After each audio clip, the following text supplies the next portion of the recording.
money's on the screen tonight. Secrets out in plain sight. Luxury homes at half the price. Making dreams. Alright fellas, so today's video is about the situation and update, I would say, about the real estate market. Now, there are lots of videos, especially from the people who would like to get the views, telling people about non-existent market crash. I specifically noticed this video the other day. This is how people fool you into thinking that your primary residence is an investment. Quote, 45 years ago, my parents bought a home in Manolo Park for $100,000. Today, it's worth $3 million or 30x. 45 years from now, another 30x and it's $90 million, which sounds as ridiculous today as a $3 million home probably sounded in 1979. This only sounds impressive because your brains think linearly, so you don't see a lot of missing information. For comparison, $100,000 in the S&P 500 US index would be worth over $17.5 million today. That's 175x. And if that continued for another 45 years, it would be worth over $1.25 billion. But if you only invested the down payment on the home, $20,000, it would still be worth over $3.5 million. Unlike a primary residence, it does not include any financing, property tax, maintenance, insurance, and other capital expenditures at all. When you add all those costs in, the primary residence has increased at the rate of inflation approximately 4 to 4.5%. Best way to see this is that a middle-class home in 1979 will still be a middle-class home today. And this person asks, you hear this all the time, I bought a home in the 80s for 100, now it's worth $1 million, but you never hear I bought an S&P 500 US index for $98 and today it's worth over $5,700. Why is that? Because 66% of people own homes, but only 1% are actually rich. So you're going to hear more of the masses who bought a middle-class asset 30 years ago and still ended up with a middle-class asset today. Because the 1% that actually invested have moved out of the neighborhood. Get financially literate, start here. Keep up to date with the newsletter linked off the bio. Now, first of all, let me tell you, and I keep repeating it all the time, all real estate is local. There is no such thing like nationwide real estate market. For instance, we have real estate prices coming down in Texas, in cities like Austin, in Florida. But in California, they don't come down. In Arizona, they don't come down. Or in the Midwest, most of the Midwest, they don't come down either. Now, what happens is that the gentleman is right in some ways and wrong in many others ways. He is wrong specifically in his ideas on how real estate works financial wise. Now, first of all, there is a big thing with real estate, and that's a tax write-off. You don't have it in stocks. Actually, when you buy stocks, first of all, you're risking when buying stocks, they might go down. With real estate, even if it will go down, it will still cash flow. If you're renting it out, you will still be able to depreciate your taxes even if they go down. So it's kind of balancing itself. And at the end of the day, it's worst case scenario, you buy the investment property, doesn't work out for you, you live there on your own. Instead of paying rent, you pay down your mortgage. Now, the other thing is depreciation. Literally, there are thousands ways of how you can depreciate a real estate. Now, I'm not a CPA, but pretty much everything in building can be depreciated. Obviously, with stocks, that's not an option. Leverage, another big thing. Now, first of all, when you're investing in real estate as an investor, not to your primary home, or even to your primary home, which is crazy, you can do it like with 3% down. Some cities like LA are offering a down payment up to $160,000. This is crazy how much leverage you can get on it. The thing with stocks is you don't get that leverage. That's the first thing. Second thing, even if you get certain kind of leverage, it's never ever comparable to what you get with real estate. Imagine this, you get a business, you get someone to put like 80% down when you're starting the business, and you put 20% down. And then those guys are taking 80% of risk. But when you sell the property, say you got it for 700, you sell it for 1 million, all of the gains, 300,000 are yours.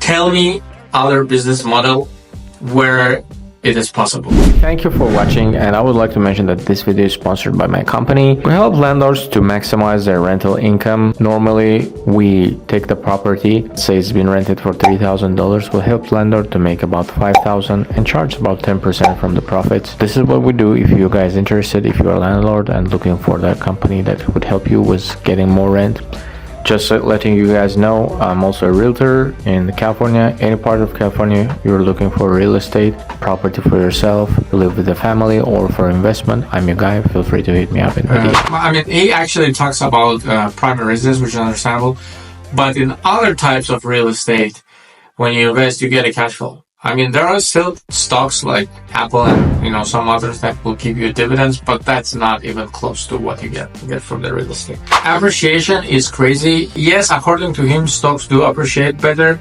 But again, who keeps stocks for 30 years? I mean, you have to have as much as cash you stashed away from everything else. Personally, I try to not keep my portfolio of stocks more than 10% of my net worth. That's kind of personal probably, but in my opinion, real estate is much more easier to work with. At least you can touch it at the end of the day. Now, other thing is, with real estate, there are so many things nowadays you could do. You could wholesale, you could short-term rent, you could do corporate housing, you could do flips. And every one of those structures will bring you some kind of cash flow. Now, in my case, we're switching more towards flipping.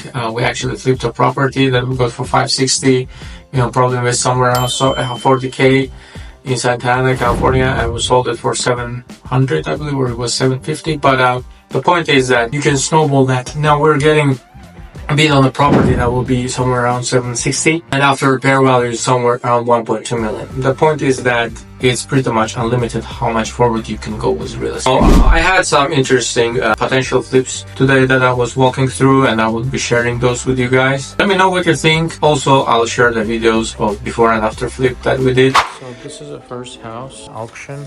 They listed it for $595, I think. We're going to go with the highest bid. 4-bedroom, 2-bathroom. Obviously lots of work. So this room was added, it wasn't here before. The garage is separate. It's the living room. This room probably would need to go, or you can just leave it. If you open up the space, it's going to be a lot of place. This is the second bedroom, third bedroom, restroom, bedroom number 4. Wondering where the attic access is. It's right here. So this probably would need about 20 to 30K in investments. There is no AC here, so that's another 15K. This is the kitchen. Probably would need to be completely redone. Lots of work. Similar, probably 50K in investment. Alright, this is a second house. 3-bedroom, 2-bathroom. No AC.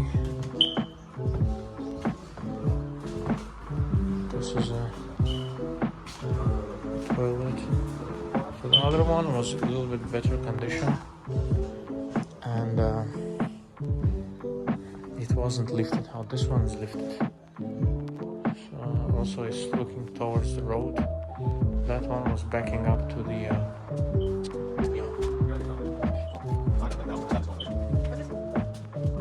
so I assume this is this is not a restroom.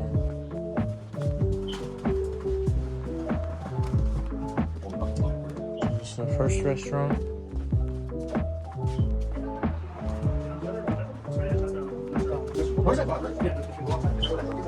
The second restroom is there? Yes. Oh. Is there a restroom here? Oh, okay. Yeah. Not that bad for 100 years house.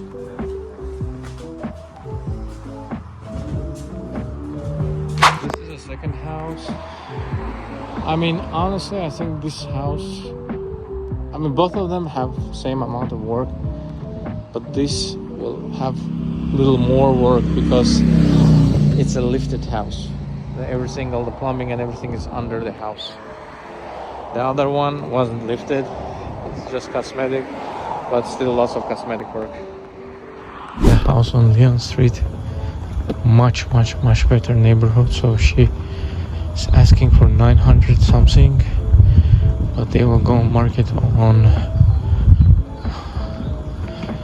15th of October, so 2 weeks.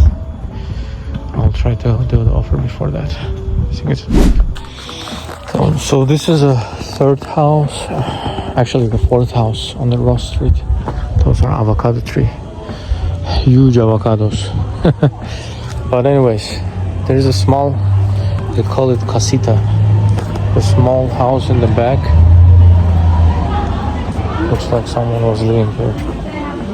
Pretty decent backyard, loud neighbors, which is good. They're not going to complain. I love Mexican people. They're Mexicans. Okay, so let's check out our house. House is actually not that bad. I mean, it would need a work definitely, but it's not that bad. So this is a water heater. Let me check the water heater here. Yeah, it's not that old. It's actually looks new. This is an expensive thing right here. All right, so have a kitchen here. This wall needs to be gone. This is a remaining wall. It will stay. So open kitchen concept, which is nice. Living room. Here we have small bedroom. Here we have the restroom. No lights, sorry. Restroom is not that bad actually. Yeah, the lights are off. Here's the second bedroom.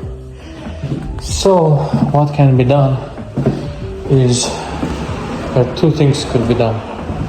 First, you could add one bedroom here, but that will be hard because it's facing the street. It's going to be a pain in the butt. There's also a shed there, gonna get rid of it. Or you can add another room and actually maybe a couple of rooms here, you know. Here it's going to be very, very easy, probably 20-30k, and change this to the studio apartment or maybe one bedroom apartment. So the size wise this is a smaller than Civic Center. Not that small, but little smaller, yes. But considering what you can do here, it's much better than Civic Center because first of all, it's on the corner. Second, it's in Santa Ana. My only concern is this little bump here. The floor is a little bumpy, but all this can be fixed. It's not that hard to fix this stuff. Anyways, I think this is a good deal. The house in the Rose Street, and one of the most important things I like in this neighborhood is the neighborhood itself. It's beautiful, quiet, you know, not too much crazy. Should have house nearby here. Nice place, you know, nothing crazy going on. Lots of flipped houses. That one is flipped, this one is flipped, this one is flipped. So yeah, it's going to be not that hard to sell this one after we do repairs. Hope you guys will like it. Actually, I believe I shared it a couple months ago in the channel, but yeah, I'll do it again. Thank you for watching. Do not forget to subscribe to my channel. Game money's on the screen tonight. Secrets out in plain sight. Luxury homes at half the price. Making dreams oh so nice.